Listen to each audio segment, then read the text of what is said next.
ఓం శ్రీ గురుభ్యో నమః. ఓం శ్రీకృష్ణ పరమాత్మనే నమః. ఓం శ్రీమాత్రే నమః. ఓం సాయిరామ్. ఓం సాయిరామ్. ఓం సాయిరామ్.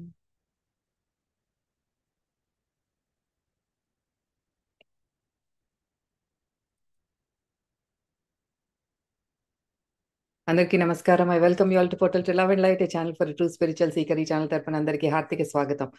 మనం ఎంతో అద్భుతంగా శ్రీ శ్రీ శ్రీ పరమహంస యోగానంద గారు అందించిన God talks with Arjuna the భగవద్గీతలో 3వ అధ్యాయమైన కర్మయోగంలో 30 శ్లోకాలు పూర్తి చేసుకొని ఈరోజు మనం ఈ వీడియో ద్వారా 31 మరియు 32వ శ్లోకాలకి ఉన్న ఆధ్యాత్మిక అంతరార్థాన్ని తెలుసుకోబోతున్నాం. మనం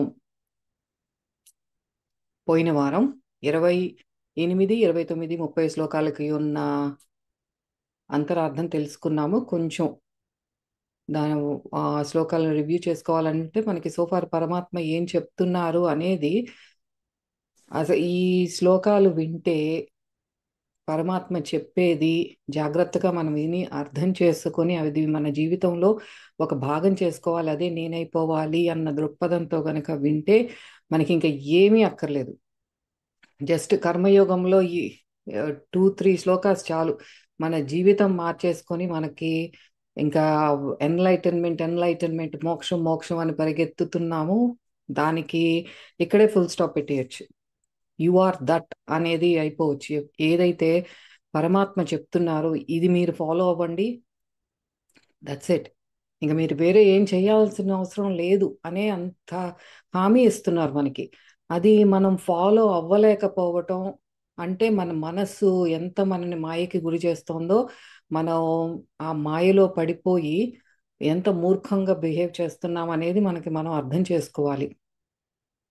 మనకి 28వ శ్లోకాలో పరమాత్మ గుణకర్మ విభాగ అంటే తత్వవేత్త అనే వారికి ఈ త్రిగుణాల వల్ల ప్రేరేపితమైన కర్మలు ఏమిటి, దానికి అంటే ఆత్మచేత ప్రేరేపితమైన దానికి ఆపోజిట్ అన్నమాట. త్రిగుణాలకి అతీతంగా ఆత్మచేత మాత్రమే ప్రేరేపితమైన కర్మలు ఏమిటి అన్న ఆ ఆ క్లియర్ అండర్స్టాండింగ్, ఈ ఇది వేరు ఇది వేరు అన్నది ఆ క్లారిటీ ఆఫ్ మైండ్ ఉన్న వాళ్ళని తత్వవేత్త అంటున్నారు. ఇంకా వాళ్ళకి కర్మబంధంలో ఇరుక్కోవటం అనేది ఏమి ఉండదు అనమాట. ఏది జరిగినా సరే అలా సాక్షిగా చూస్తారు. ఇట్లా మనం ఈ బాహ్య జగత్తులో ఏదైతే ఎంటాంగిల్ అయిపోయి ఇరుక్కుని ఉన్నామో, ఇదే కావాలి ఇది లేకపోతే నేను లేను అనుకుంటున్నామో, అవన్నీ కూడా త్రిగుణాల చేత ప్రేరేపితమైనది, మనలో ఒక మోహాన్ని కలగజేస్తాయి. అందుకే వాటితో అంత సంగమిస్తాం అన్నమాట. అలా నిస్సంగత్వం రావాలి, మనలో ఆ అటాచ్మెంట్ పోవాలి అంటే ఇక్కడ పరమాత్మ చెప్పినవన్నీ తూచా తప్పకుండా పాటించి తీరవలసిందే. అది మనలో ఉన్న తపనను బట్టి ఉంటుంది. అదే ఇక్కడ తత్వజ్ఞానులు గుణకర్మ విభాగం తెలిసిన వారు అంటే అదే అన్నమాట. దీంతో మనకి మమకారము అహంకారము ఇవన్నీ నశించి ఆ త్రిగుణాలకి అతీతుడవుతున్నాడు అని అంటున్నారు పరమాత్మ. అలాగే 29వ శ్లోకం అది క్లోజ్ గా 26వ శ్లోకంతో లింక్ అయి ఉంది. దానికి ఏంటంటే ఒక జ్ఞాని ఎలా ఉండాలి, వారి స్వభావం ఎలా ఉండాలి ఎవరి పట్ల అంటే మన అజ్ఞానుల పట్ల. కృత్స్నవిత్ అకృత్స్నవిత్ అంటే వీళ్ళు సొసైటీలో ఎంతో మంది మందబుద్ధి కలవారు ఉన్నారు. వాళ్ళు నిత్యం ఈ బాహ్య కర్మలే చేస్తూ వాటిల్లోనే మునకలేస్తూ ఉండే వాళ్ళు ఉన్నారు. వారి భౌతిక చర్యలను క్రిటిసైజ్ చేస్తున్నట్లు వాళ్ళతో మాట్లాడటం కానీ ఆ వారి బోధనలు అలాంటివి ఏదన్నా వ్యక్తం చేసినట్లయితే అటువంటి వారి మనసు ఎంతో గందరగోళానికి గురి అవుతుంది. అంటే రజోగుణంతో ఏదో ఒక కర్మలు చేస్తూ వారి బాధ్యతలు వారు నిర్వహిస్తున్న వారు కూడా జ్ఞాని ఎప్పుడైతే ఇదంతా మాయా, ఇదంతా మీరు చేస్తున్నదంతా కూడా ఒక అనవసరమైన కర్మలు అని అలా అటువంటి ఉపదేశాలు కానీ అటువంటి బోధనలు కానీ చేసినప్పుడు ఏంటంటే ఈ వీళ్ళు రిసీవ్ చేసుకునే అంత స్థితిలో లేరు కాబట్టి, మందబుద్ధులు కాబట్టి, అజ్ఞానులు కాబట్టి వారు ఒక రకమైన గందరగోళానికి గురి అవుతారు. వారిలో రజోగుణం నుంచి సత్వగుణం వైపు కాకుండా రజోగుణం నుంచి ఇంకా కిందకు పడిపోతారు, తమస్సులోకి వెళ్ళిపోతారు. అటువంటి ప్రమాదం ఉంది కాబట్టి జ్ఞానులు ఇటువంటి వారితో ఎప్పుడైతే మాట్లాడుతున్నారో, అది బోధనలు ఇస్తున్నారో చాలా జాగ్రత్తగా ఉండాలి అని చెప్తున్నారు. 30 శ్లోకాల్లో పరమాత్మ మనకి ఏం చెప్తున్నారంటే, మీరు కర్మలన్నీ కూడా నాకు సమర్పించండి. సర్వకర్మలని, అన్ని కర్మలని, ప్రతి ఒక్కటి ఇది అది అని లేదు. మీరు పూజ చేసేటప్పుడే నాకు అర్పించండి, లేకపోతే మీరు బాధల్లో ఉన్నప్పుడే అది అర్పించండి అని చెప్పట్లేదు. సర్వకర్మలన్నింటినీ కూడా నాకు సమర్పించు. దేహాత్మ భావంతో చేసినప్పుడు ఏంటంటే మనం కర్మబంధంలో ఇరుక్కుంటావు. నువ్వు అన్ని కర్మలని మనస్సుని, నీ మనస్సుతో కాకుండా మనస్సుని ఆత్మలో లయం చేసి, కోరికలు లేని, ఫలాపేక్ష లేని వాడవై కర్మ యుద్ధాన్ని నువ్వు కొనసాగించు అని చెప్తున్నారు ఇక్కడ పరమాత్మ. ఇప్పుడు అలా చేస్తే ఏమవుతుందో చూద్దాం. మనకి 31వ శ్లోకంలో ఏం చెప్పబోతున్నారు పరమాత్మ, జాగ్రత్తగా విని అర్థం చేసుకుని అదే మనమయ్యే ప్రయత్నం చేద్దాము. కర్మయోగం మనం దీన్ని కంప్లీట్ చేసుకునే లోపు మనం అందరము కూడా నిష్కామ కర్మయోగులము అయ్యి తీరవలసిందే. ఇది పరమాత్మ యొక్క శాసనంగానే మనం తీసుకోవాలి. ఈ శ్లోకాలన్నింటినీ కూడా పరమాత్మ చాలా ఇంటెన్స్గా, గట్టిగా మీరు ఇది ఫాలో అయి తీరాలి అని చెప్తున్నారు. కాబట్టి ఆయన శాసనంగానే మనం తీసుకొని ఫాలో అయ్యే ప్రయత్నం చేసి మాత్రమే మనం జ్ఞానయోగంలోకి అడుగు పెట్టబోతున్నాము. ఈ శ్లోకాలన్నీ కూడా ప్రతి ఒక్కళ్ళు ఏం చెప్తున్నారనేది అర్థం చేసుకొని దానిని నిత్యం అనుసరించి తీరవలసిందే. No choice, no ifs ands or buts. So మరి 31వ శ్లోకం మనం సాయి మేడంని ఇన్వైట్ చేసుకుని మేడంతో పాడించుకొని తర్వాత దాని లోతుల్లోకి వెళ్ళి చూద్దాం. Over to you Sai madam. 3వ అధ్యాయము 31వ శ్లోకము. ఏ మే మతమిదం నిత్యం అనుతిష్ఠంతి మానవాః శ్రద్ధావంతో న సూయంతః ముచ్యంతే తేపి కర్మభిః. Thank you madam. ఇది 31వ శ్లోకాలు. మనం 5వ భాగంలోకి అడుగు పెడుతున్నాం. కర్మయోగము 6 భాగాలుగా విభజించారు పరమహంస యోగానంద గారు. ఇందులో మనం 5వ భాగంలోకి అడుగు పెడుతున్నాము. అదే right attitude towards one spiritual guide and sadhana. అంటే ఒకరి ఆధ్యాత్మిక గురువు మరియు సాధన పట్ల సరి అయిన దృక్పథం, ఒక దృక్కోణం అనమాట. రైట్ యాటిట్యూడ్, సరి అయిన యాటిట్యూడ్ ఉండాలి మీ గురువు పట్ల మరియు మీ సాధన పట్ల అని పరమాత్మ ఏం చెప్పబోతున్నారో ఈ 31వ శ్లోకం నుండి తెలుసుకుందాము.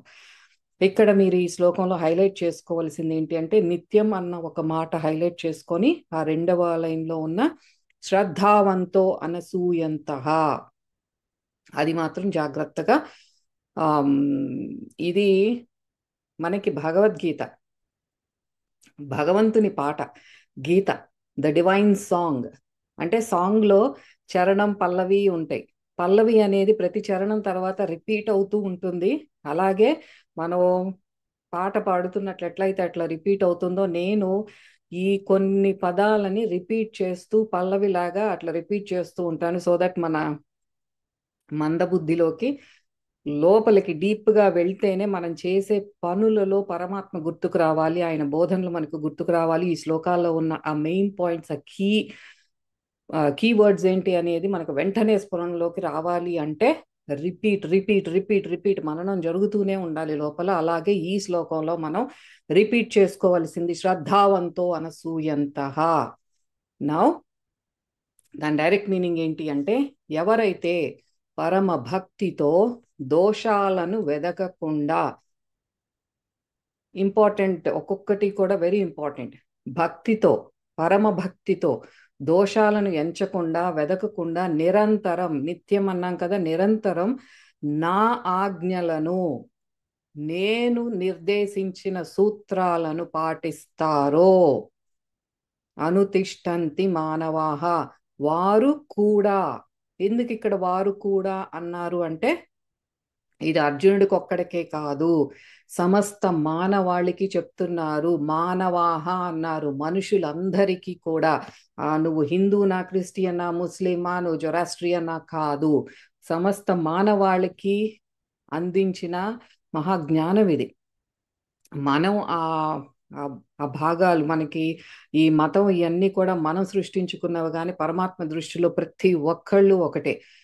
అలా అందరికీ చెప్తున్నారు, సమస్త మానవులు అందరికీ నేను నిర్దేశించిన ఈ సూత్రాలను ఎవరైతే పాటిస్తారో వారు కూడా, అర్జునుడు ఒక్కడే నా ముందున్నాడు కాబట్టి తనకే చెప్పట్లేదు, వారు కూడా సమస్త కర్మల నుండి విముక్తి పొందుదురు అని పరమాత్మ మనకి ఎంతో. ఈ మాట విన్న తర్వాత మనకి ఫస్ట్ ఆఫ్ ఆల్ ఫ్రీ అయిపోవాలి, లైట్ అయిపోవాలి.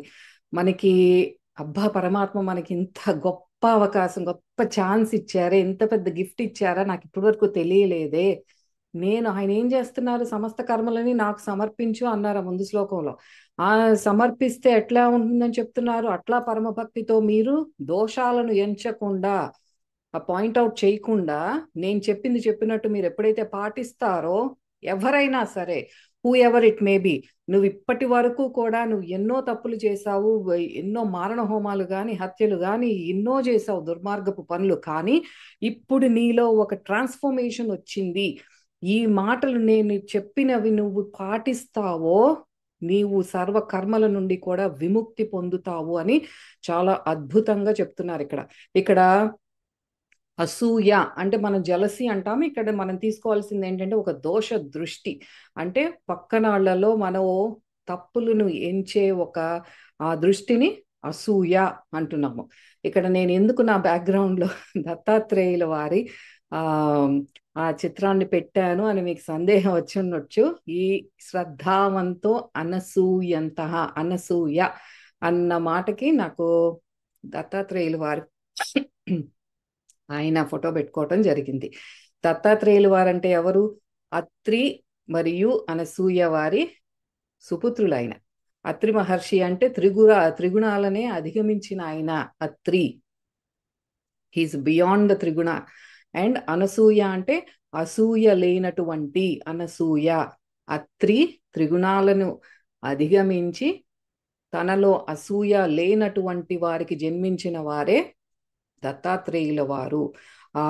సాక్షాత్తు త్రిమూర్తుల యొక్క గురు స్వరూపం ఆయన దగ్గరికి మనం కోరికలతో, ఎటువంటి కోరికలు వెళ్ళాలంటే మనకి కూడా త్రిగుణాలను అధిగమించాలి, నాలో ఎటువంటి దోషపూరితమైన దృష్టి ఉండకూడదు, అది నశించటానికి నాకు మీరు గురువులాగా నన్ను ముందుకు తీసుకువెళ్ళండి అనే మనం ప్రార్థించాలి. కానీ మనం దత్తాత్రేయుల వారిని ఏమి ప్రార్థిస్తున్నాము అనేది ఒక్కసారి కొంచెం గమనించుకోవాలి. ఇవి ఆయన పుట్టుక వెనక, ఆ మాటల వెనక ఉన్న అంతరార్థం అన్నమాట.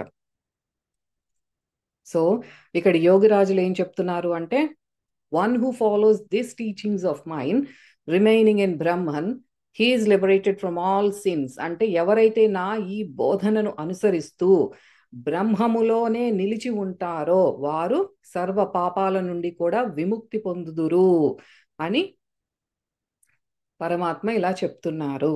ఎవరైతే బ్రహ్మములో నిలిచి ఉంటారో అంటే ఆయనలోనే లయమైపోయి ఉంటారో వారి బోధనను అనుసరిస్తూ వారు సర్వ పాపాల నుండి కూడా విముక్తిని పొందుతారు. అయితే ఇక్కడ పరమహంస యోగానంద గారు ఇంకా మనకి లోతుల్లోకి వెళ్ళి ఏం చెప్తున్నారో చూద్దాం. ఎప్పటి వరకు కూడా మనం నేను నేను నేను అన్న అహంకార మమకారంతోనే చర్యలు చేయడం, మన మోక్ష ప్రాప్తికి ఎంత అది ఒక అడ్డుకట్ట వేస్తుంది. నేను అన్నది తీసేసి ఈ అహంకార మమకారములు అనేవి వదిలేస్తే మనం మోక్ష ప్రాప్తిని ప్రాప్తించుకుంటాము అన్నది. ఆ అహంకార మమకారాలని వదిలేయటం, అహంకార రహితంగా మనం పనులు చేయటం, ఆ చేసే పనులలో మళ్ళీ కోరికలు వద్దు, చేసిన తర్వాత ఏమి ఫలము ఆశించవద్దు. ఇదే కదా మనం ఇప్పటి వరకు నేర్చుకున్నది. 30వ శ్లోకం వరకు పరమాత్మ చెప్పారు. ఎందుకంటే అందరిలోనూ ఉన్నది నేనే, మీరు చేసే ప్రతి కర్మలోనూ ఆ కర్మగా ఉన్నది నేనే. సో మీరు చేసే కర్మలన్నీ కూడా నాకు సమర్పించండి, అప్పుడు మీరు విముక్తులవుతారు అని చెప్పారు. అయితే ఈ శ్లోకం ద్వారా శ్రీకృష్ణ పరమాత్మ మనకు హామీ ఇస్తున్నారు. ఏమని? మనం చేసే కర్మలో మనం ఒక్కసారిగా ఉన్నపాటునే బ్రహ్మైక్య స్థితిని ప్రాప్తించకపోయినప్పటికీ కూడా ఎవరైతే నిత్యము, ఆ నిత్యము అన్న మాట వెరీ ఇంపార్టెంట్. పోయినసారి మనకి 30వ శ్లోకం చెప్పినప్పుడు చెప్పాను, తిలాధారలాగా నిత్యము అంటే మనకి సర్వకాల సర్వావస్థల యందు ఎప్పుడు కూడా లోపల ఇంకా అది డీవియేట్ అవ్వకుండా పరమాత్మతోనే అనుసంధానమై ఉండే మనం నిత్యం కర్మలు చెయ్యాలి. ఆ నిత్యము సర్వకాలము, ఏ కాలమైనా సరే, మార్నింగ్ టు నైట్ అంటే ప్రాతకాలం, మధ్యాహ్నం అని కానీ సంధ్యాకాలం అని కానీ ఇది లేదు. మనకి సీజన్స్ వైజ్ గా చూసుకున్న ఏ కాలాలు లేవు. సర్వ అవస్థల యందు జాగృత అవస్థ, స్వప్నావస్థ, మనకి సుషుప్తావస్థ, ఎటువంటి అవస్థలో అయినా సరే సర్వకాల సర్వావస్థల యందు నేను నిర్దేశించిన సాధనను ఎవరైతే ఎలా చెయ్యాలి? శ్రద్ధతో, భక్తితో ఆచరిస్తారో వారు తప్పకుండా మోక్ష ప్రాప్తిని పొందుతారు. భక్తితో, ఒక విశ్వాసంతో శ్రద్ధగా చెయ్యాలి. అది ఇక్కడ ఇంపార్టెంట్ కీ పాయింట్. అది ఇవన్నీ కూడా మనం గుర్తుపెట్టుకోవాల్సినవి. ఈ శ్రద్ధ, భక్తి, అనసూయ, అదే రైట్ యాటిట్యూడ్ అని మనకి ఏదైతే చెప్పారో, ఈ ఈ పార్ట్ పేరు, ఈ భాగం పేరు, you have to do it with right attitude. సరైన దృక్పథంతో చేయాలి అంటే ఇదే. ఎలా అంటే శ్రద్ధ, భక్తి, అసూయ, అసూయ లేని అటువంటి దృక్పథంతో చెయ్యాలి. ఇదే ఆధ్యాత్మిక పురోగమనానికి మనకి తెలిపే ఒక తొలి లక్షణం. ద ఫస్ట్ క్వాలిటీ మనలో ఏంటి అంటే మనలో విశ్వాసం కలుగుతుంది. ఎంతో శ్రద్ధతో మనం చేసే సాధన చేస్తాము. మనకి ఎటువంటి దోష దృష్టి లేనటువంటి లక్షణమే తొలి లక్షణం మనలో. శ్రద్ధావంతో అనసూయంతః. పరమాత్మ ఒక సాధకుడు హృదయంలో ఎంత విశ్వాసంతో వీడు నన్ను ధ్యానిస్తున్నాడు, ఎంత విశ్వాసంతో నన్ను ప్రార్థిస్తున్నాడు. ఆయన నిరంతరం మనల్ని గమనిస్తూనే ఉంటారు. ఎందుకంటే ఆయన మనకు వేరుగా ఏం లేరు. మనలో ఏం జరుగుతోందో మనలో నిత్యం ప్రవహించే ఆ ప్రాణశక్తి ఆయన అది చూస్తూనే ఉంటాడు. దానికి తగ్గ కర్మ ఫలాన్ని తగిన సమయానికి ఆయన అందజేస్తూనే ఉంటారు. ఆయనకి తెలుసు మనకి ఏది, ఎప్పుడు, ఎక్కడ అవసరం అనేది ఒక కంట కనిపెడుతూనే ఉంటారు. అందుకే మనమేం ఆయన్ని అడగక్కర్లేదు. He knows everything. మనకి ఏది కరెక్టో అదే జరుగుతుంది. అది దాన్ని మనం యాక్సెప్ట్ చేసి తీరాలి. పేరుకి ఇప్పుడు మనం గురువు దగ్గరికి వెళ్తాం, వెళ్ళి అందరూ వెళ్తున్నారు కదా అని ఆయన బోధనలు వినటం కానీ, ఆయన ఉపదేశం అమ్మో అందరూ తీసుకుంటున్నారు కాబట్టి నేను ఉపదేశం తీసుకోవాలనుకోవటం కానీ, తీసుకొని లోపల మాత్రం ఎటువంటి ఆర్ద్రత లేదు, శ్రద్ధ లేదు, ఎటువంటి ఇప్పుడు ఆ గురువు మీద ఒక రెస్పెక్ట్ కానీ ఏమీ లేకుండా ఉన్నవాళ్ళు, ఆ ఉన్న మూర్ఖులు, మందబుద్ధులు గురువుని ఏంటంటే తప్పు పట్టడం, ఇవన్నీ చేస్తూ ఉంటారు. ఇదేంటి ఈయన ఇలా చేస్తున్నారు, ఇది కరెక్టా కాదా, ఫాలో అవ్వచ్చా లేదా, వాళ్ళందరూ చేస్తున్నారు కానీ నాకు ఎందుకు డౌట్గా ఉంది ఈయన మీద, ఏమో దొంగ గురువేమో ఎవరికి తెలుసు. ఇదే దోష దృష్టి, అనసూయంతః అనేది. ఆయన నిర్దేశించిన మార్గాన్ని, సూత్రాల్ని అట్లా విమర్శించడం అనేది చేస్తారు ఎవరు? మందబుద్ధులు, మూర్ఖులు. అటువంటి వారు గమ్యాన్ని చేరుకోలేరు. ఎప్పుడు కూడా లక్ష్యం ఏమిటో కూడా వాళ్ళకి తెలియదు. వాళ్ళు ఎందుకు వచ్చారు, ఎందుకు అసలు ఆ గురువు యొక్క బోధన విన్నారు, ఎందుకు ఉపదేశం తీసుకున్నారు, ఎందుకు ఆ ఆ క్రియాయోగ ప్రాణాయామ చెయ్యాలి అని అసలు ఎందుకు తీసుకున్నారంటే వాళ్ళకే తెలియదు. అందరూ వెళ్తున్నారు, నేను వెళ్ళాను, కానీ వెళ్ళిన దగ్గర నుంచి ఆ లోపల శ్రద్ధ లేదు, మళ్ళీ డౌట్స్ అన్నమాట. ఇది కరెక్టా కాదా, అమ్మో ఏమవుతుందేమో, లోపల ప్రాణాయామ అంటున్నారు, ఆ ఎనర్జీ అయినా మూవ్ అయిపోతే మళ్ళీ నేను ఏమైపోతానో, గాల్లో తేలిపోతానేమో, ఏమైపోతుందో అన్న డౌట్స్ అన్నమాట. గురువులో తప్పులు ఎంచకుండా మన అంతరంలో ఎన్ని డార్క్ స్పాట్స్ ఉన్నాయి, ఎన్ని మచ్చలు ఉన్నాయో దానిని గుర్తించండి మీరు. గురువు చెప్పిన దాన్ని శ్రద్ధాభక్తులతో అభ్యసించేవారు, వారి దృష్టి ఎప్పుడు కూడా ఆ పరమ పదం వైపు, నిర్వికల్ప సమాధి స్థితి వైపు, భగవంతునిలో లయం అవ్వటం మీదే ఉంటుంది. కానీ గురువుని ఎప్పుడూ కూడా తప్పు పట్టరు. ఎందుకంటే మనకు మన లక్ష్యం తెలుసు. మనకి వీ హ్యావ్ దట్ క్లారిటీ. తత్వవిధులు వెళ్ళాము అంటే, అసలు గురువు దగ్గరికి వెళ్ళాము అంటే మనం వెళ్ళటం కాదు, గురువే మనం లాక్కుంటారు. అలా వెళ్ళటం వేరు, అందరూ వెళ్తున్నారు కదా అని వెళ్ళటం వేరు. గురువు మన చేయి పట్టుకుంటే ఆ గురువు ఎప్పుడు కూడా మన చేయి వదిలిపెట్టడు. మనకి ఆత్మ సాక్షాత్కారం వచ్చే వరకు కూడా ఆ చెయ్యి అలాగే ఉంటుంది. మనం ఎప్పుడైతే మన మనస్సుతో అందరూ చేస్తున్నారు కదా అని ఒక లోపల ఒక క్వశ్చన్ మార్క్ వేసుకుని దోష దృష్టితో మనం ఎప్పుడైతే వెళ్తామో ఆ చెయ్యి ఎప్పుడో పక్కకు వచ్చేస్తుంది. ఎందుకంటే గురువు మన చేయి గట్టిగా పట్టుకుంటారు, కానీ మనం వెళ్ళి గురువు చేయి పట్టుకున్నప్పుడు, మనం అలసిపోయినప్పుడు మనం వదిలేస్తాం. అదే తేడా అక్కడ. సో ఎవ్వరిని జడ్జ్ చెయ్యొద్దు. మీరు ఎవ్వరిని కూడా దోష దృష్టితో చూడొద్దు. Judge not others, judge your self. నీలో ఉన్న మచ్చలను నువ్వు తెలుసుకో. బాగా సర్ఫ్ ఎక్సెల్ వేసి నువ్వు రుద్దుకోవాలి. నీకెన్నో మరకలు ఉన్నాయి, మాసికలు ఉన్నాయి, మచ్చలు ఉన్నాయి, దాన్ని చూసుకో నువ్వు. ఎవరి తప్పులు ఎంచొద్దు నువ్వు. తప్పులెన్ను వారు తమ తప్పులు ఎరుగరు. గురువింద గింజ దాని కింద ఉన్న మచ్చ దాన్ని చూసుకోదు. అట్లాగే మన తప్పులు మనకి ఎప్పుడు కూడా బాగానే కనిపిస్తాయి, పైకి బాగానే షైన్ అవుతూ ఉంటాం. మనం పక్కన వాళ్ళ లోపాలు మాత్రం ఫస్ట్ ఉంటాం. వాళ్ళ బలహీనతలను కానీ ఏదున్నా సరే ఎత్తి చూపటానికి. మనలో ఉన్నవి చూసుకోవాలంటే ఇప్పుడు మనకి ఒక రగ్గు కింద, కార్పెట్ కింద తీస్తే ఎంతో దుమ్ము ఉంటుంది. అట్లాగే మన కింద చూసుకోవాలంటే, మన లోపలిలోకి చూసుకోవాలని, అమ్మో ఎన్నున్నాయి, ఇప్పుడు ఎందుకు గోల, ఇప్పుడు ఇవన్నీ మనం క్లియర్ చేసుకోవాలంటే దానికి ఎంతో సాధన కావాలి, నిరంతరంగా ఎంతో చేయాలి. దానికి అసలు అది చూసుకోవటానికి ఎంతో ధైర్యం కావాలి. మనతో మనం ఉండాలి, మన తప్పులను మనం తెలుసుకోవాలి.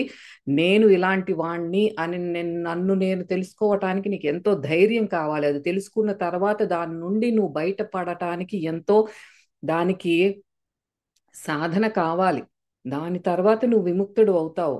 ఇలా తప్పులెంచుతూ ఉన్న వారిలో ఆ ప్రాణశక్తి, వాళ్ళలో ఉన్న ప్రాణశక్తి ఆ బయట వాళ్ళ మీదకే పోతుంది. ఎప్పుడు వాళ్ళని దూషించటం కానీ, దోషాలు ఎంచటం, వీటితోనే వాళ్ళ ఎనర్జీ అంతా ఖర్చు చేస్తూ ఉంటారనమాట. అయితే ఎందుకు ఇలాంటి వాళ్ళే గురువు దగ్గరికి బోధనలను వినటానికి వెళ్ళి, ఇదేంటి ఈయన ప్రతి ప్రవచనంలోనూ లేకపోతే ప్రతిసారి ఇదే మాట్లాడుతున్నారు. మా గురువు గారి దగ్గర కూడా నేను ఇదే మాట విన్నాను. ఆయన చెప్పేవి వింటారు, ఇదేంటి ప్రతిసారి ప్రాణాయామ గురించి చెప్తారు, ఇంకేం చెప్పరా, ప్రాణశక్తి అయినా ఏది చెప్పినా సరే ప్రాణశక్తి దగ్గరికి వెళ్ళి అక్కడే చెప్తారు అంటే, అది అంత ఇంపార్టెంట్ అని అంత క్లియర్గా దాని యొక్క ఇంపార్టెన్స్ ఏంటి అది పట్టుకుంటేనే మీరు హయ్యర్ సెరిబ్రల్ సెంటర్స్కి వెళ్ళి మీకు అంతా కూడా ఎనర్జీ అక్కడ ఆ ట్రాన్స్ఫర్మేషన్ జరుగుతుంది, కర్మలు దగ్ధమవుతాయి, మీలో జ్ఞానం ప్రకాశిస్తుంది అని చెప్తూ ఉంటే ఆయన చెప్పేది ఎవ్వరికీ అర్థం కాదు. ఎందుకంటే ఆ దోషాలను ఎంచే వాళ్ళకి ఆ జ్ఞానము, ఆ పరమ పదానికి వెళ్ళాలి అన్న అంత లోపల ఫైర్ ఏమి ఉండదు. వెళ్ళేది మోస్ట్లీ ఏదో ఒకటి పాయింట్అవుట్ చేద్దాం, ఎందుకంటే మనం బాగా తెలివిగలాళ్ళం కదా, మనకి ఎంతో వివేక జ్ఞానం ఉంది కదా. అలాంటివన్నీ కూడా ఈ దోషాలను ఎంచుతూ ఉంటారనమాట. వారే మనకి ఆ మూలాన్ని గ్రహించాలి. విమర్శించటం అనేది ఉండకూడదు. గురువు చెప్పిన బోధనల్ని శ్రద్ధావంతో అనసూయంత, శ్రద్ధతో అనసూయంత, అసూయ లేని స్వభావంతో వినాలి. అసలు గీత ఇట్ సెల్ఫ్, మనకి భగవద్గీతలోనే ఎంతో రిపిటేషన్ ఉంటుంది, ఎన్నో శ్లోకాలు రిపీట్ అవుతున్నట్లు ఉంటాయి, కానీ ఏది కూడా అనవసరమైనది కాదు. పరమాత్మ నోటి నుండి వచ్చిన ఏ వాక్యం కూడా అనవసరమైనది కాదు. ప్రతి ఒక్కటి ఇంపార్టెంటే. అది ఆ సందర్భంలో అది చెప్పి ఉండాలి. అది చెప్పేది ప్రతి ఒక్కరికి వర్తిస్తుంది. అర్థం చేసుకొని ఆ అనసూయ దృష్టి మనకు ఉండాలి. ఇక్కడ పరమహంస యోగానంద గారు అంటున్నారు, ఇప్పుడు ఒకడు మీరు కెనడా నుండి న్యూయార్క్ వెళ్ళాలని ప్లాన్ పెట్టుకున్నారు. న్యూయార్క్ వెళ్ళటం అనేది మీ గమ్యం, ఆ లక్ష్యం అది. అదే పెట్టుకొని కెనడాలోనే కూర్చుని, అబ్బా రోడ్లు ఏంటి ఇట్లా ఉన్నాయి, ఎక్కడ చూసినా ఇక్కడ రోడ్లు సరిగ్గా లేవు, అంత గతుకులు ఎక్కువ ఉన్నాయి, అసలు ఏ బండిలో వెళ్ళాలో అర్థం కావట్లేదు, అన్నీ న్యూయార్క్ వెళ్ళినా సరే అది ఎక్కడ ఉంటుందో, అది ఎట్లా ఉంటుందో, బాగా జనాలు కిక్కిరిసి ఉంటారేమో, ఆ రోడ్లన్నీ చాలా నేరోగా ఉంటాయేమో, ఇట్లాగే దోషాలు ఎంచుతూ ఉన్నవాళ్ళు అట్లా విమర్శిస్తూ కాలం గడిపేవాడు తన గమ్యం న్యూయార్క్ వెళ్ళాలి అన్న గోల్ని ఎప్పుడూ రీచ్ అవ్వలేరు. అందుకని మీరు అట్లా ఉండవద్దు. పరమాత్మని చేరుకోవాలంటే ముందు మీరు సరి అయిన గురువు దగ్గర క్రియాయోగా టెక్నిక్, ఇక్కడ పరమహంస యోగానంద గారు వెరీ స్పెసిఫికల్లీ క్రియాయోగా గురించి చెప్తున్నారు. మీరు సరి అయిన గురువు దగ్గర మాత్రమే క్రియాయోగా ఆ పద్ధతిని మీరు నేర్చుకోనాలి. సంపూర్ణ శ్రద్ధాభక్తులతో దోష దృష్టి లేకుండా అభ్యసించాలి. ఇది హైలైట్ చేసుకోండి. మీరు క్రియాయోగా తీసుకునేటప్పుడు, అది ఉపదేశం తీసుకునేటప్పుడు శ్రద్ధాభక్తులతో దోష దృష్టి లేకుండా శ్రద్ధావంతో అనసూయంత అభ్యసించాలి. ఇలా సరైన పద్ధతిలో ప్రయాణించినప్పుడే కర్మ బంధాల నుండి విముక్తుడవుతావు. అంతేకాని ఈ మార్గం కష్టమైంది, ఇది అసలు సరైన పద్ధతా కాదా, ఇట్లా ఒక సెల్ఫ్ రియలైజేషన్ విద్యార్థి మనస్సులో ఎటువంటి సందేహాలు ఇటువంటివి ఏమన్నా ఉంటే వాటిని తక్షణమే పారద్రోలండి అని పరమహంస యోగానంద గారు ఇక్కడ ప్రతి ఒక్కళ్ళని క్రియాయోగా సెల్ఫ్ రియలైజేషన్ ఫెలోషిప్ విద్యార్థులందరినీ, ఆ శిష్యులందరినీ కూడా కొద్దిగా మందలిస్తున్నారు. మీరు ఈ టెక్నిక్ లో దోషాలని వెతకొద్దు, సందేహాలు ఏమీ పెట్టుకోకుండా తక్షణమే ఏదన్నా మీ మనసులో అటువంటి డౌట్స్ ఏమన్నా ఉంటే తక్షణమే వాటిని నిర్మూలించుకోండి, పారద్రోలండి అని చెప్తున్నారు. శ్రద్ధతో మీరు సాధన చెయ్యండి. ఆ చేసినప్పుడే ఆ ప్రాణశక్తి కింద నుండి మూలాధార నుండి హయ్యర్ సెరిబ్రల్ సెంటర్స్ కి ఆ ప్రాణశక్తి ఎప్పుడైతే వెళ్తుందో అక్కడే మీ కర్మ సంబంధించిన బీజాలన్నీ కూడా కాల్చి బూడిద చెయ్యబడతాయి.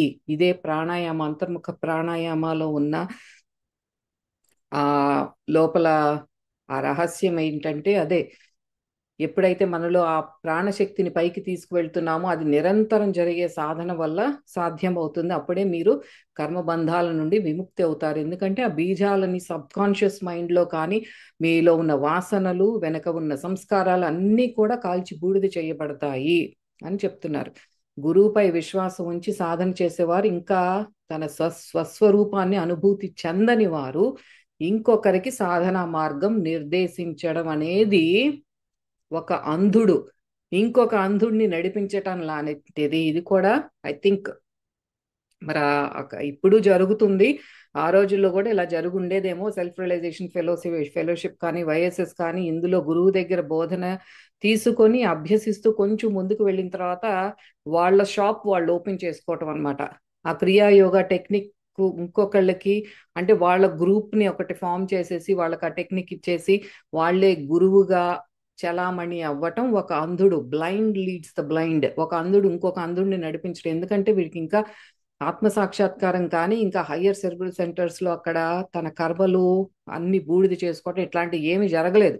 ఇట్లా చేస్తే ఇద్దరు కూడా గందరగోళానికి గురి అవుతారు. ఇటువంటి వాళ్ళని ఫాలో అయిన వాళ్ళు కూడా ఇబ్బంది పడతారు. అట్లా చెయ్యొద్దు ఎప్పుడు కూడా. మీరు అటువంటి టెక్నిక్స్ ఓన్లీ ఒక సరైన గురువు ద్వారానే నేర్చుకోవాలి, కానీ ఎవరు పడితే వాళ్ళ దగ్గర నేర్చుకోకూడదు. గురువు అనే ఇక్కడ ఒక చిన్న స్టోరీ చెప్తున్నారు మనకి పరమహంస యోగానంద గారు దీనికి సంబంధించి. ఏది, ఒక అంధుడు ఇంకొక అంధుడిని లీడ్ చేస్తున్నట్లు అన్నారు కదా, దానికి సంబంధించిన ఒక చిన్న స్టోరీ చెప్పారు దీంట్లో. గురువు అని పేరు పెట్టుకొని మోసం చేస్తూ ఏం చెప్తాడు, తన శిష్యుల్ని ఒక రోబోట్స్ లాగా తను ఏం చెప్తే అది ఒక తోలు బొమ్మల్లాగా తయారు చేస్తాడు. నేనేం చెప్తే అది చెయ్యాలి అని వాళ్ళని ట్రైన్ చేశాడు. తన దగ్గర ఉన్న శిష్యుల మొత్తం ఒక 200 మందిని పోగు చేశాడు. ఒక రోజు ఏంటి, ప్రవచనం ఇవ్వబోతున్నాడు. ముందే అందరికీ చెప్తున్నాడు అనమాట. అందరినీ చక్కగా చెయ్యెత్తి ఆశీర్వదిస్తూ, మీకు భగవంతుణ్ణి చేరుకునే మార్గాన్ని నేను చూపిస్తాను. అయితే ఒక కండిషన్ ఏంటంటే మీరు నేను చెప్పింది చెప్పినట్టు తూచా తప్పకుండా ఫాలో అవ్వాలి. ఏమీ కూడా నన్ను ప్రశ్నించకూడదు, ఏం క్వశ్చన్ చేయకూడదు నన్ను. అందరూ అప్పుడు ఆ మాటలు విని ఆ గురువు గారి మీద ఎంతో శ్రద్ధాభక్తులతో కోరస్తూ ఎస్ ఓకే అని పలికారు అందరూ కలిసి. అయితే ఇంకా గురువు గారు ఈ సో కాల్డ్ ఒక దొంగ గురువు చెప్పటం మొదలు పెట్టాడు. ఏమని, ముందు సిట్ స్ట్రైట్, వెన్నెముక నిటారుగా ఉంచుకోండి, సిట్ స్ట్రైట్ అని చెప్పాడు. అంటే అందరూ కూడా అందరూ కూడా ఆయన ఏది చెప్పమంటే అది చెప్పాడు కాబట్టి అందరూ ఒకేసారి అరిశారనమాట. సిట్ స్ట్రైట్, నిటారుగా కూర్చోండి అని ఆ 200 మంది గట్టిగా అరిచారు. వాళ్ళ వైపు ఇట్లా చూసి కోపంగా ఉంటుందన్నమాట. విసుగ్గా కోపం వచ్చినట్టు మొహం పెట్టి చుట్టూతో అందరి వైపు చూస్తాడు. ఆయన ఎటువంటి ముఖ కవళికలతో ఆ ఎక్స్ప్రెషన్ ఇచ్చాడో అట్లాగే అందరూ ఆ 200 మంది కూడా చుట్టూతా ఆ విసుగ్గా మొహం పెట్టి చుట్టూతా మిగతా వాళ్ళందరూ ఇంకా చూస్తారనమాట. అట్లాగే చేస్తారు. ఎందుకంటే వాడు తయారు చేసింది రోబోట్స్ని. విసుగ్గా ఇంకా సరే ప్రార్థన మొదలు పెడతాడు ఈ దొంగ గురువు. అయితే ఆయన ఉచ్చరించే ప్రతి మాట గట్టిగా అందరూ అంటారనమాట. ఆ ఏ ఏ మాట అంటున్నారో ఆ ప్రార్థన ముందు మనకి ఓం శ్రీ గురుభ్యో నమః అని అంటే అందరు 200 మంది కూడా ఓం శ్రీ గురుభ్యో నమః ఈ నోట్ నుండి ఏ మాట వస్తే అది అందరూ రిపీట్ చేస్తారనమాట. ఈవెన్ ఆయన గొంతు సరి చేసుకోవడం అనుకుంటే అందరూ 200 మంది అట్లాగే ఆ గొంతుని క్లియర్ చేసుకునే ఆ శబ్దమే చేస్తారు. ఆయనకి ఇంకా లోపల నుండి కోపం వచ్చేస్తూ ఉంటుంది, ఎక్కువైపోతూ ఉంటుంది. ఇంక గట్టిగా అరుస్తాడు అనమాట. క్వైట్ యు ఫూల్స్, నోరు మూయండి మీరందరూ, నన్ను ఇమిటేట్ చెయ్యొద్దు అని అరుస్తాడు. అరిస్తే శిష్యులు కూడా తిరిగి ఆయన ఏమన్నాడో క్వైట్ యు ఫూల్స్, మూర్ఖులారా నోరు ముయ్యండి, నన్ను ఇమిటేట్ చెయ్యొద్దు అని వాళ్ళు కూడా అందరూ అరుస్తారు. ఇంకా వీళ్ళకి ఏం చెప్పినా ఇట్లాగే రిపీట్ చేస్తుంటే ఆయనకి చాలా ఇక ఎట్లా ఆపాలి ఈ పిచ్చోళ్ళని తెలియదు. ఒకడికి కోపం ఎక్కువైపోయి ఆ పక్కనే ఉన్న ఒక శిష్యుని చంపమ్మట ఒక్కటి లాగి పెట్టి కొడతాడు. కొడితే ఓహో గురువు అట్లా చేశాడు మనం అట్లా చేయాలని ఆ 200 మంది అక్కడ ఎవరైతే కూర్చుని ఉన్నారో ఒకళ్ళ చెంపలో ఒకళ్ళు వాయించుకుంటారు అనమాట. ఇంకా వీళ్ళతో లాభం లేదు, ఎట్లా అయినా వీళ్ళ నుంచి తప్పించుకోవాలి అని పరిగెత్తి అక్కడి నుంచి వెళ్ళిపోయి ఆ కంగారులో ఒక బావిలో పడతాడు. బావిలో పడ్డాడు కదా గురువు, అందుకని వాళ్ళందరూ కూడా బావిలోనే ఆయన మీద పడతారు. అందరూ కలిసి స్వర్గానికి పోతారు. అదొక చిన్న స్టోరీ అన్నమాట. అంటే తను ఏం చేస్తున్నాడో తనకే తెలియదు, తనకే ఒక పరిపక్వత రాలేదు. ఊరినే అదొక ఆతృత అనమాట. ఏదో గురువు చెప్పేశారు, నేనేదో 4 రోజులు నేర్చేసుకున్నాను, అందరికి మళ్ళీ నేనే ఒక షాప్ ఓపెన్ చేసేసి నాదంటూ ఒక గ్రూప్ కావాలి అని ఇట్లా చెప్పేవాళ్ళు మూర్ఖులు. వాళ్ళని ఫాలో అవ్వద్దు. అటువంటి వాళ్ళని ఫాలో అయిన వాళ్ళు మీరు కూడా ఇబ్బందులు పడతారు అని చెప్తున్నారు అనమాట. అదే మనకి ఆ ఒక సరి అయిన గురువు మార్గదర్శకత్వంలో ఎప్పుడైతే మనం ఉంటామో ఆయన దగ్గరుండి తన శిష్యుల యొక్క జ్ఞాన నేత్రం తెలుసుకునేలా ఆయన వారికి శిక్షణ ఇస్తారు.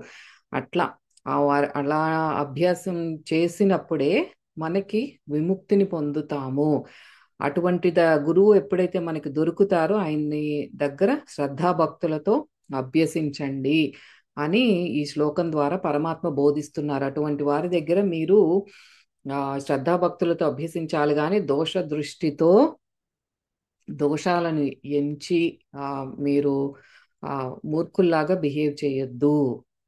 ఎప్పుడైతే ఇక్కడ మనకి పరమాత్మ చెప్పేది ఏంటి అంటే, నేను చెప్పే ఈ సూత్రాలన్నీ కూడా అంటే ఆయన చెప్పే గురువు ఏంటంటే మనకి బాహ్యంగా ఈ శరీరంతో ఉన్న పరమాత్మ స్వరూపం. అలాంటి వాళ్ళు చాలా కొద్ది మంది ఉంటారు. అట్లాంటి వాళ్ళ దగ్గర అభ్యసించినప్పుడు శ్రద్ధతో నేర్చుకోండి అని చెప్తున్నారు.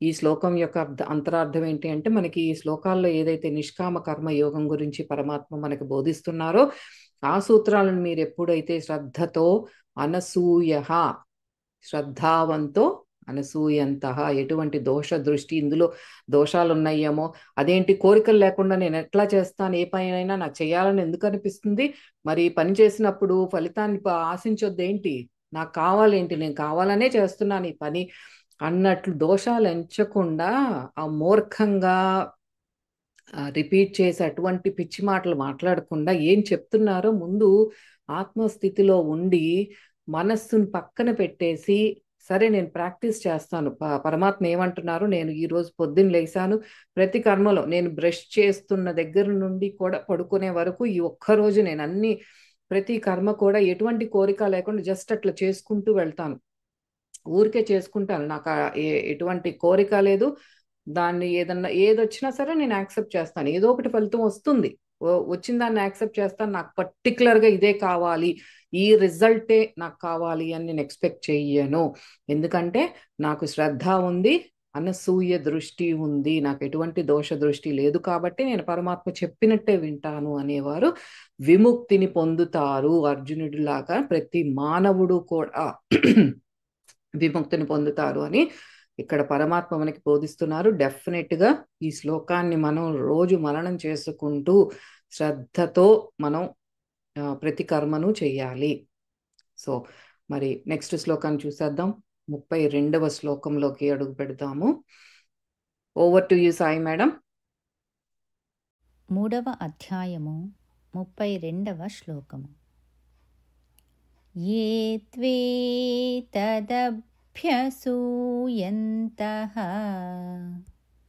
నానుతిష్ఠन्ति మే మతం సర్వజ్ఞానవిమూఢాంస్తాన్ విద్ధి నష్టాన చేతసః. Thank you madam. 32వ శ్లోకం చూద్దాం. ఇందులో మనం హైలైట్ చేసుకోవాల్సింది ఏంటంటే, ఎక్కడైనా పరమాత్మ మన తిడుతూ ఉంటే చక్కగా ఆశీర్వదిస్తున్నట్టు ఫీల్ అవుతూ హైలైట్ చేసుకుందాం. 2వ లైన్లో ఉన్న సర్వజ్ఞాన విమూఢాంస్తాన్, ఇది మనం ఈ సాంగ్ లో, ఈ శ్లోకం అనే ఈ పాటలో మనం రిపీట్ చేసుకునే పల్లవి ఏమిటి అంటే సర్వజ్ఞాన విమూఢాంస్తాన్, అది హైలైట్ చేసుకుందాం. అయితే ఇంకా దీనికి డైరెక్ట్ మీనింగ్ అంటే, నా ఈ బోధనను నిందించేవారు, అక్కడ ఎవరైతే శ్రద్ధతో నిందించకుండా ఉంటారో వాళ్ళు విముక్తి పొందుతారు. ఇక్కడ దానికి కాంట్రాస్ట్ అన్నమాట. ప్రోస్ అండ్ కాన్స్ చెప్తున్నారు పరమాత్మ. ఫాలో అయితే ఎట్లా ఉంటుంది, అవ్వకపోతే ఎట్లా ఉంటుంది. నా ఈ బోధనను నిందించేవారు, దానిని అనుసరించి జీవించని వారు, సత్య జ్ఞానాన్ని తప్పుగా గ్రహించిన వారు, వారిని జ్ఞానశూన్యులు, సర్వజ్ఞాన విమూఢాంస్తా, నశించబోయేవారు, నాశనానికి గురి అవుతారు అని తెలుసుకో అంటున్నారు. కొంచెం కోపడుతున్నారు కదా, బాగానే కోపడుతున్నారు. కర్మయోగంలో చాలా వచ్చినాయి. అంటే మనం మందబుద్ధిలోకి డీప్గా వెళ్ళాలి, బ్రెయిన్లోకి అంటే కొంచెం షాక్ ట్రీట్మెంట్ కావాల్సిందే మరి. అయితే యోగిరాజులు ఏం చెప్తున్నారు, నా బోధనను అనుసరించని వాడు నశించిపోతాడు. ఎందుకంటే అతను బ్రహ్మములో స్థిరంగా నిలవకపోవడం వల్ల. అక్కడేం చెప్పారు, బ్రహ్మములో ఎవరైతే స్థిరంగా నిలిచి ఉంటారో వారికి సర్వ కర్మల నుండి విముక్తి లభిస్తుంది. ఇక్కడ ఎవరైతే నేను చెప్పిన బోధనలను అనుసరించడో, ఎవరైతే బ్రహ్మములో స్థిరంగా ఉండడో వారు నాశనం అయిపోతారు, నశించిపోతాడు అంటున్నారు. ఈ 2 శ్లోకాలు చాలు. భగవద్గీత మొత్తంలో నాకు ఇంకా మొత్తం చదివే టైం లేదు, ఆచరించే టైం లేదు అనుకున్న వాళ్ళు ఈ 2 శ్లోకాలు పట్టుకొని దీన్ని సాధన చేస్తే చాలు, మోక్షపదాన్ని ప్రాప్తం చేసుకుంటాం. చాలు మనకి అంత మనకి ఇందులో చాలా ఈజీగా మీరు ఫ్రీ అయిపోతారు అని ఇచ్చేస్తున్నారు పరమాత్మ. నాకు సమర్పించేసుకోండి, నిష్కామ కర్మ యోగంలో మీరు ఉండండి, నిత్యం తిలాధారలాగా నాతోనే ఉండండి. అబ్బా అదేంటి నాకు చాలా కష్టం, అబ్బా నేను చేయను అంటే మీరు దోష దృష్టితో చూస్తున్నారు. విమూఢాంస్తాన్ గుర్తుపెట్టుకోవాలి, ఈ తిట్లు గుర్తుపెట్టుకోవాలి ముందు మనం. సరే, డీప్ డైవ్ చేసి ఇప్పుడు పరమహంస యోగానంద గారు ఏం చెప్తున్నారో చూద్దాం. ఇక్కడ పరమాత్మ చెప్పేది ఏంటి, ఈ ప్రోస్ అండ్ కాన్స్ ఏంటో చూద్దాం. ఎవరైతే ఆయన చేత నిర్దేశించబడిన ఈ నిష్కామ కర్మయోగ మార్గాన్ని శ్రద్ధాభక్తులతో అనుసరింపక, ఇందాక చెప్పారు కదా శ్రద్ధాభక్తులు ఉండాలి, దోష దృష్టి ఉండకూడదు, అలా అనుసరించకుండా దోష దృష్టితోనే దానిని వ్యతిరేకించిన వారికి జ్ఞానం అనేది అసలు ఏ విధంగానూ కూడా మీకు లభించబడదు. ఆ జ్ఞానం మనకి అనేక మార్గాల ద్వారా మనకి అందజేస్తారు. అన్నిటికంటే ఉత్తమమైన మార్గం ఏమిటి అంటే, మనం సహజావబోధ, మన లోపల ఉన్న చేతనా శక్తిని మనం ఎప్పుడైతే ప్రాణాయామ సాధన, జపము కానీ ఏదైనా మన సాధన చేస్తూ చేస్తూ ముందుకి ఆ పరమాత్మలో లయమయ్యే ప్రయత్నం ప్రతినిత్యం చేస్తూ ఉంటాము. అలా మనలోనే ఆ చేతనా శక్తి యొక్క ప్రతిరూపమైన ఇంట్యూషన్, అంతర్దృష్టి, సహజావబోధ అనేది మనలో జాగృతం అవుతుంది. దాంతో మనకి అంత జ్ఞానం అవగతం అవుతుంది. అది బాహ్య ప్రపంచంలో మనం చేసే బాహ్య కర్మలు కానీ పరిస్థితులు అయి ఉండొచ్చు, ఏదైనా మనకు ఒక శాస్త్ర గ్రంథాలు చదివేటప్పుడు కానీ వాటిలో ఉన్న నిగూఢంగా ఏంటి అందజేయబడుతోంది అన్న జ్ఞానం కానీ అనేక రకాలుగా మనకి జ్ఞానం అనేది అందజేయబడుతుంది. ఎప్పుడైతే మనం దోష దృష్టితో ఇవన్నీ కూడా నాకేం పట్టదు, ఇవేమి నేను ఆచరించను అని అలా ఉన్న వాళ్ళు నశించిపోతారు. వారికి జ్ఞానం ఏ విధంగానూ కూడా వారికి లభించదు అని ఇక్కడ పరమాత్మ కొంచెం గట్టిగానే చెప్తున్నారు. ఆ మనకి ఆ డివైన్ విజ్డమ్, అద్వైత జ్ఞానం కానీ తత్వజ్ఞానం కానీ ఇవన్నీ మనకి అసలు అర్థం అవ్వాలి, తెలుసుకోవాలి అన్న లోపల జిజ్ఞాస ఫైర్ రావటానికి కూడా ఎన్నో జన్మలు పడుతుందంట. అట్లా మన జన్మ తీసుకున్నప్పుడు ఇంకా దాన్ని సార్థక్యం చేసుకోవాలి. మన మానవ జన్మ ఎంతో అమూల్యమైనది. మనం ఎంతో టైం వేస్ట్ చేస్తాం. ఎంతో ఈ బాహ్య కర్మలే చాలా ఇంపార్టెంట్, మనం చేసే ఎంతో ఇంపార్టెంట్ అని వీటిలోనే కూరుకుపోతున్నాం. మనం పొద్దున లేసే బ్రేక్ఫాస్ట్కి ఎంత టైం స్పెండ్ చేస్తామో, ఎంత థాట్ పవర్ని స్పెండ్ చేస్తామో, అది ఒక పుస్తకంలో ఒక లైన్ అర్థం చేసుకోవటానికి మనం ఎప్పుడు ప్రయత్నించం. ఎందుకంటే మనం అంత కూరుకుపోయి ఉన్నాం ఈ బాహ్య ప్రపంచంలో. కళ్ళ ముందు ఏది ఉందో నాకు అదే ఇంపార్టెంట్. నాకు పొద్దున్నే ఇడ్లీలో కొబ్బరి చట్నీయే ఇంపార్టెంట్. ఇప్పుడు ఆ కొబ్బరి ఎక్కడ కొనుక్కోవాలి, దాంట్లో సరైన ఇంగ్రీడియంట్స్ ఉన్నాయి, అదే ఇంపార్టెంట్. కానీ నాకు ఈ శ్లోకంలో ఉన్న ఈ లైన్ అర్థం చేసుకోవాలని ఉంది, దీన్ని నేను మననం చేసుకొని నేను ఆచరించాలని ఉంది అని టైం స్పెండ్ చేసే వాళ్ళు చాలా చాలా చాలా చాలా తక్కువ. అయితే జీవితం మీద ఒక అవగాహన లేకుండా అన్ని కర్మలు కూడా నేను నేను చేస్తున్నాను అన్న భావనతో చేస్తూ నిత్యం కూడా శబ్ద స్పర్శ రూప రస గంధాలతో ఈ అంటే ఈ పంచ తన్మాత్రలతో కూడినటువంటి విషయ పదార్థం పైనే తన ఇంద్రియాలను నిత్యం సంగమించే చర్యలు చేస్తూ, అంటే మన నిత్యం కూడా ఏదో ఒకటి చూసే దృశ్యం పైన, తినే తిండి పైన, వినే వాటిపైన, వాటి మీదే ఇదే ఈ బాహ్య ప్రపంచంలో ఇరుక్కుని కర్మబంధంలో ఉన్న వాళ్ళు సర్వనాశనం అవుతున్నాడు. మనకి ఫస్ట్ నుంచి చెప్పేది ఇదే. మనకి సాంఖ్యంలో ఆత్మజ్ఞానం ఇచ్చినప్పుడు కూడా ఈ ఇంద్రియాలతో మీరు చాలా జాగ్రత్తగా ఉండండి. ఎంత ముందుకు వెళ్ళిపోయే వాళ్ళనైనా కూడా సముద్రంలో నావని ముంచినట్టు ముంచేస్తాయి. ఒక్క ఇంద్రియాన్ని మీరు వదిలేసినా సరే మిమ్మల్ని గుంజేస్తుంది. అది జాగ్రత్తగా ఉండండి అని చాలాసార్లు చెప్పారు. ఇవే మనకి నాశనం చేస్తాయని చెప్తున్నారు ఇక్కడ. మానవునికి మనందరికీ ఆ ఈ 84 లక్షల జీవరాశులలో మానవుడికి ఉన్న ప్రత్యేకత ఏమిటి అంటే ఈ హయ్యర్ సెరిబ్రల్ సెంటర్స్, అంటే బుద్ధి విచక్షణ, మేధస్సు, మన హ్యూమన్ ఇంటెలిజెన్స్ అనేది మనల్ని యానిమల్స్ నుంచి సెపరేట్ చేస్తుంది. అంటే ఈ హయ్యర్ సెరిబ్రల్ సెంటర్స్తో మనకు ఒక విచక్షణ జ్ఞానం ఇచ్చారు. అంటే మనం దారిని పోతూ పోతూ ఏదన్నా ఓ పూల చెట్టు కనిపించిందంటే గవాళ్ళని తెంపేసుకుని వెళ్ళిపోతారు. ఆకులు ఉన్నాయంటే అది పట్టుకుని పీకుతాం. అది బుద్ధి విచక్షణ చూపిస్తున్నట్ల ఏదన్నా యానిమల్ కనిపిస్తే దానికి కొట్టాలని చూస్తాం. దానికి కాస్త తిండి పెట్టడమో లేదా నీళ్లు పెట్టాలి, దానికి ఏమైనా అవసరం ఉందా, ఆకలిగా ఉందా అని చూసేది. అది యాక్చువల్గా మానవుడి బుద్ధి విచక్షణతో కూడిన చర్యలు. కొంతమందికి చేతులు ఊరుకోవు, అట్లా దారిని వెళ్తున్నాం అంటే ఆ పూలు తెంపుకుని వెళ్తా ఉంటారు. ఇట్లా కాకుండా అదే మనకి యానిమల్స్కి మనకి ఉన్న తేడా ఏంటంటే బుద్ధి విచక్షణ. ఇది ఈ బుద్ధి విచక్షణ సరైన పద్ధతిలో, అంటే తన ఆత్మోన్నతి కోసం తాను చేసే ప్రతి ఆలోచన ప్రతి చర్య తనలోని ఆత్మ జ్ఞానాన్ని పొందించుకునేటట్టు, దాన్ని ఇంప్రూవ్ చేసుకునేటట్టుగా, తనలోని మాయా పొరలను నిర్మూలించలేనిదిగా ఉన్నప్పుడు తాను సర్వజ్ఞాన విమూఢాంస్తాన్ ఉంది, బుద్ధి విచక్షణ ఉంది.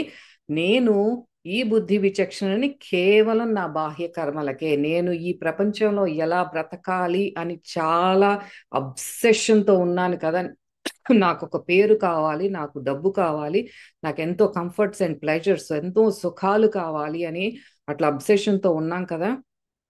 ఇటువంటి దానికే మీ బుద్ధి విచక్షణను ఎప్పుడైతే ఉపయోగించుకుంటున్నారో, ఎప్పుడైతే మీకు ఇవ్వబడిన బుద్ధి విచక్షణ ఈ హయ్యర్ సెరిబ్రల్ సెంటర్స్ అనేవి మీకు ఈ బాహ్య ప్రపంచంలోనే కాదు, మీ ఆత్మోన్నతికి కూడా దానిని వినియోగించుకోవాలి, ఆత్మ జ్ఞానాన్ని మీరు పెంపొందించుకోవాలి అన్న జ్ఞానం లేని వాళ్ళని సర్వజ్ఞాన విమూఢాంస్తాన్ అంటున్నారు. ఆత్మ సాక్షాత్కారం అనేది ఒక మిథ్య. వీళ్ళందరూ పిచ్చోళ్ళు, ఏంటో కూర్చుని ధ్యానాలు చేస్తూ ఉంటారు, టైం వేస్ట్ చేస్తున్నారని శాస్త్ర గ్రంథాల్లో చెప్పబడింది. శాస్త్ర గ్రంథాల్లో చెప్పారంటే అవన్నీ కూడా ఇంట్యూటివ్గా లోపల నుండి వచ్చిన స్ఫురణతో మనకు అందింపబడిన గొప్ప గొప్ప గ్రంథాలు అవి. అంతే, ఆ గురువులు చెప్పినవి కానీ, జ్ఞానుల ద్వారా అందించబడినవి కానీ, ఈ జ్ఞానాన్ని విమర్శిస్తూ ఉండేవారు సత్ పదార్థం వైపు, పరమాత్మ వైపు దారి తీసే ప్రతి మార్గాన్ని కూడా వారే మూసేసుకుంటున్నారు. ఎవరు? ఇట్లా విమర్శించే వాళ్ళు అనమాట అందరూ. నేను చాలా గొప్ప అండి, నేను ఎప్పుడు ఏదో ఒకటి ఆ నా బిజినెస్ పనిలోనే, నా ఉద్యోగంలోనే ఇంకొంచెం ఎక్కువ అవర్స్ పని చేస్తే డబ్బులు వస్తాయనో ఉంటాను, వీళ్ళేంటి టైం వేస్ట్ చేస్తున్నారు అనేవాళ్ళు నిత్యం కూడా గురువు బోధనలు కానీ, శాస్త్ర గ్రంథాలను కానీ, అందులో ఉన్న వాటిని విమర్శించే వాళ్ళు సర్వజ్ఞాన విమూఢాంస్తాన్, మూర్ఖులు. ఇంకా ఆ సర్వ ఆ జ్ఞానం అనే దారులన్నింటినీ కూడా వాళ్ళు మూసేసుకుంటున్నారు. మనకి సరిగ్గా కనుక మనకి మన బుద్ధి విచక్షణని, ప్రకృతిలోని అన్ని పదార్థాలను, దీన్ని ఇప్పుడు మనం ఒకటి చూస్తున్నాము, దాన్ని ఎంజాయ్ చేస్తున్నాము, మన చుట్టూ ఉన్న ప్రకృతిని ఆస్వాదిస్తున్నాము, వాటిని లాజికల్గా ఎనలైజ్ చేస్తున్నాము అంటే మనకి బుద్ధి ఉంది. మనకి మొక్కని గురించి తెలుసుకుంటున్నాము, యానిమల్స్ గురించి తెలుసుకుంటున్నాము, వాటి లోపల జరిగే చర్యలు కానీ, ఇప్పుడు ప్లాంట్ని కట్ చేస్తే లోపల ఏమిటి, దాంట్లో ఉన్న ద్రవం ఏమిటి, అది క్లోరోఫిల్ ఏమిటి, ఫోటోసింథసిస్ ఏమిటి, ఎంతో నేర్చుకుంటున్నాం. ఇదంతా మనం లాజికల్గా కానీ, విశ్లేషించి కానీ, ఇదంతా మన బుద్ధి విచక్షణతోనే నేర్చుకుంటున్నాం. అన్నీ కూడా మనకి కొన్ని ఎంతో ఆహ్లాదాన్ని ఇస్తాయి, లోపల అనుభూతిని ఇస్తాయి. ఇవన్నీ కూడా మన లోపల స్టోర్ చేసుకుంటాం. కానీ ఇక్కడ పరమాత్మ కానీ, పరమహంస యోగానంద గారు కానీ చెప్పేది ఏంటి అంటే, మనకి ఇవ్వబడిన ఈ బుద్ధి విచక్షణ బాహ్య పదార్థానికే పరిమితం కాదు. డోంట్ జస్ట్ ఆ లిమిట్ చేసుకోవద్దు. మీ బుద్ధి విచక్షణ ఇంకా బియాండ్, దానికి ఇంకా ఎంతో కెపాసిటీ ఉంది. దీంతో ఏం చేయాలి? నీలో అంతఃస్ఫురణను జోడించు. నీలో జాగృతమైన చేతనా శక్తి యొక్క రూపమైన ఈ అంతఃస్ఫురణ, ఇంట్యూషన్ ద్వారా నీ చుట్టూ ఉన్న ప్రకృతిని అర్థం చేసుకోవటానికి నువ్వు ట్రై చేయి. ఎట్లా జాగృతం అవుతుంది మన ఇంట్యూషన్ అంటే, మనం నిత్యం చేసే ధ్యాన సాధన వల్ల, మనం నిత్యం ఆ భగవంతుని ప్రార్థించటం వల్ల, మనం ఎప్పుడైతే ఇటువంటి ఆధ్యాత్మిక చర్యలు, ఆ సాధన చేస్తున్నామో, దాంతో మనలో ఆ ఇంట్యూషన్, సహజావబోధ అనేది మనలో జాగృతం అవుతుంది. మీకు ఉన్న ఈ బుద్ధి విచక్షణని, మీ హ్యూమన్ ఆ మేధస్సుని ఈ ఇంట్యూషన్తో జోడించండి. అప్పుడు ప్రకృతి మీతో మాట్లాడుతుంది. మీకు ప్రకృతిలో ఇప్పుడు ఇట్లా సైన్స్ అని, టెక్నాలజీ అని ఎంతో మనం ఈ ముందుకు వెళ్తున్నాం. కానీ జస్ట్ నిశ్చలంగా ఉన్న ఒక యోగికి ఆయనతో ఒక ఆకు మాట్లాడుతుంది, అక్కడ కింద ఆ పాకే చేమ మాట్లాడుతుంది, ప్రతి గడ్డిపోచతోనూ ఆయన మాట్లాడగలరు. మనం అలా నిశ్చలంగా చూస్తే ఆ ప్రకృతే మనకెంతో నేర్పిస్తుంది. ప్రకృతిలో సహజంగా ఏదో ఒక ధ్యానం పద్ధతి ఉంది అనిపిస్తుంది. ఆ చెట్టును చూస్తే, ఒక గడ్డిపోచను చూసినా ఏదో నేర్పించడానికి ట్రై చేస్తుంది. పరమాత్మ మన చుట్టూతో ఈ ఆ జంతువులని, ఈ మొక్కలని ఇవన్నీ ఎందుకు పెట్టారంటే, మీరు వాటి నుండి నేర్చుకోవాల్సింది ఎంతో ఉంది. ఎంతో తుఫాను వచ్చినా సరే ఆ గడ్డిని ఏం చేయలేదు, ఎందుకంటే ఇట్ ఈస్ గ్రౌండెడ్. అది భూమికి ఎంతో క్లోజ్ గా ఉంది కాబట్టి దాన్ని ఏ తుఫాను ఏం చేయలేదు. అదే ఒక తాటి చెట్టుని, నేను అన్న అహంతో ఎగిరే పైకి వెళ్ళిన తాటి చెట్టుని చిటికలో అది గాలి వానకి పడిపోగలదు. అందుకని నీలో అంత అహం వద్దు అని చెప్తోంది. అలాగే ఒక కుక్కని చూసినా అది ఎంతో విశ్వాసంతో ఉంటుంది, దాన్ని చూసి మీరు నేర్చుకోండి. ఇట్లా మనం నిశ్చలంగా ఉన్నప్పుడు, మనలో ఉన్న అంతర్దృష్టి జాగృతమైనప్పుడు, సూర్యుడిని చూసినా, చంద్రుడిని చూసినా ఏదో ప్రకృతి ఏదో మనతో మాట్లాడుతున్నట్లు అనిపిస్తుంది. అలా అది మీ బుద్ధి విచక్షణని అలా సరిగ్గా ఉపయోగించుకోండి అంటున్నారు. అయితే ఎంత మనకి ఇక్కడ సిలాజిజమ్స్ గురించి చెప్తున్నారు పరమహంస యోగానంద గారు. మనం ఈ మేధస్సుని పరిధులతో కూడిన అహంకారంతో కూడిన ఒక లాజిక్, ఒక మ్యాథమెటికల్ ఫార్ములా లాగానే అనుకునే వాళ్ళు ఏం చేస్తారంటే, ఇప్పుడు మనం చిన్నప్పుడు నేర్చుకున్నాం, if A equals B, B equals C, so A equal C. ఇప్పుడు ఏ బి ఈక్వల్ అయినప్పుడు, బి అండ్ సి ఈక్వల్ అయినప్పుడు ఏ అండ్ సి కూడా ఈక్వలే. ఇది మనం చిన్నప్పుడు నేర్చుకున్నాం. ఇది సిలాజిజమ్స్ అంటారు. ఇది లాజికల్ గా మనం మ్యాథమెటికల్ గా కానీ ఇలాంటివి ఎన్నో చూసాం. ఇది అన్ని పదార్థాల మీద, అన్నిటి మీద మనకి వర్తించదు అనమాట. ఇది చాలా లిమిటెడ్ గా మన హ్యూమన్ మైండ్ తో చేసేది. ఇప్పుడు మా ట్రంప్ గారు ఉన్నారు, ఆయన మీద ఒక సిలాజిజం చేయాలంటే అన్ని పదార్థాల మీద ట్యాక్స్ వెయ్యాలి. అమెరికాకు పంపించే పచ్చళ్ళు కూడా ఒక పదార్థమే కాబట్టి పచ్చళ్ళ మీద కూడా ట్యాక్స్ వేయాలి. అది ఆయన లాజిక్, మా ట్రంప్ గారి లాజిక్ అది. దాన్ని సిలాజిజం అంటారు. వీటికి ఒక్కొక్కసారి సత్యాన్ని కప్పివేస్తాయి. ఇవన్నిటికీ అప్లై అవ్వవు. ఒక్కొక్కసారి ఈ లాజికల్ సెంటెన్సెస్, స్టేట్మెంట్స్ ఏవైతే ఉంటాయో అవి సత్యాన్ని కప్పివేస్తాయి. ఇప్పుడు మనకి చెప్పుకోవాలంటే, మానవులందరికీ మరణం తప్పదు. మహావతార్ బాబాజీ కూడా ఒక మానవ శరీరంతో ఉన్నాడు అంటే మహావతార బాబాజీకి కూడా మరణం తప్పదు. మరి అది తప్పు కదా. కాంతి దేహం, అది మనకి ఆత్మకి మరణం ఉండదు. ఇంకా ఎంతో లోతుల్లో అది సత్ జ్ఞానం ఉన్న వాళ్ళకి, ఈ లాజికల్ మైండ్ ఉన్న వాళ్ళకి ఉన్న వ్యత్యాసం అది. అది ఎంతో పరిధులతో కూడింది. మనకి ఆ లాజికల్ గా ఓన్లీ హ్యూమన్ మైండ్, ఆ ఇంటెలిజెన్స్, ఈ వివేక జ్ఞానమే వాడుకుంటానికి మనం ఎప్పుడైతే మనలో ఉన్న ఆ ఇంట్యూటివ్ పవర్తో మనం ఎప్పుడైతే దాన్ని జోడిస్తామో అప్పుడు మనలో మన బుద్ధి విచక్షణకి ఎంతో తేడా ఉంటుంది అని చెప్తున్నారు. అట్లాగే ప్రతి కర్మకు ఫలితం ఉంటుంది. అంటే నేను నిత్యం కర్మలు చేస్తూనే ఉంటాను, సో నేను ప్రతిరోజు కూడా ఫలితాలను సృష్టిస్తున్నాను. ఇదొక సిల్లాజిజం అనమాట. ఇట్లా మనం ఎన్నో చెప్పుకోవచ్చు. దాన్ని చెప్తున్నారనమాట. ఇట్లా చేసే స్టేట్మెంట్స్ ఏవైతే ఉన్నాయో మానవాళిని తప్పుదారి పట్టిస్తాయి అని చెప్తున్నారనమాట. ఈ స్టేట్మెంట్స్ కొన్నిటికి ఆ పదార్థం దానిని కప్పివేస్తాయి. Human mind is very limited. ఎప్పుడైతే మీరు ఆ లోపల ఇంట్యూషన్ అనేది జాగృతం చేసుకోరో మీరు ఎంతో పరిధులతోనే ఉంటారు. అది కరెక్ట్ కాదు అని చెప్తున్నారు అనమాట. మనలో ఆ సత్య దర్శనం అనేది ఎప్పుడైతే జరుగుతుందో అప్పుడే మనలో ఉన్న ఈ మాయా పొరలు అనేవి మన నుండి దూరం అవుతాయి.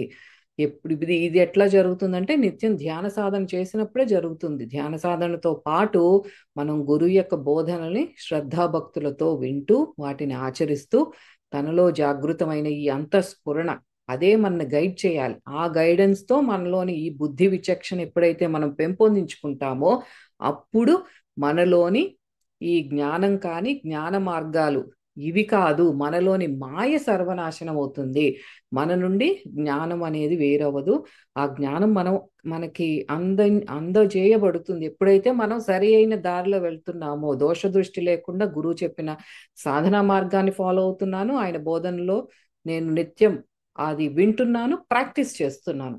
అప్పుడు మన నుండి జ్ఞాన మార్గం నాశనం అవటం కాదు, మనకి ఆ మాయ అనేది సర్వనాశనం అవుతుంది అని చెప్తున్నారు అనమాట.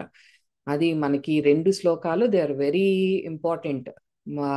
సర్వజ్ఞాన విమూఢాంస్తాన్, ఇక్కడ ఆ దోష దృష్టితో ఎప్పుడైతే చేస్తారో మీరు ఈ కర్మబంధాల్లోనే దాంట్లోనే నాశనం అయిపోతారు. ఎందుకంటే మీరు ఎప్పుడు ఇంకా బహిర్ముఖంగానే వెళ్తారు.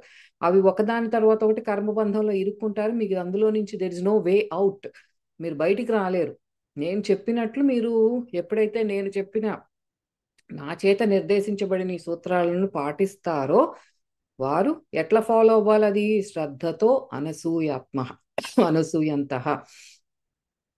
అది అక్కడ మనం ఫాలో అవ్వాల్సిందంటే. అక్కడేమో శ్రద్ధావంతో అనసూయంత, ఇక్కడ సర్వజ్ఞాన విమూఢంస్తాన్. మనం అట్లా విమూఢంగా అంటే మూర్ఖత్వంగా లేకుండా తప్పులు ఎంచే ఆ మన శక్తిని వేస్ట్ చేసుకోకుండా తప్పులు ఎంచుతూ మనం ఏదైతే ప్రాక్టీస్ చేస్తున్నామో దాన్ని శ్రద్ధతో ప్రాక్టీస్ చేద్దాం. దాంతోనే మనకి విముక్తి లభిస్తుంది. నిష్కామ కర్మ యోగము is part of our life. అది సెపరేట్ కాదు. మనం చేస్తున్న ప్రతి కర్మ నిష్కామ కర్మ యోగమే. ఇదే పరమాత్మ యొక్క శాసనం. సో మళ్ళీ వచ్చే వారం మళ్ళీ కలుసుకుందాం. అంతవరకు సెలవు. నమస్తే. శ్రీకృష్ణ అర్పణమస్తు.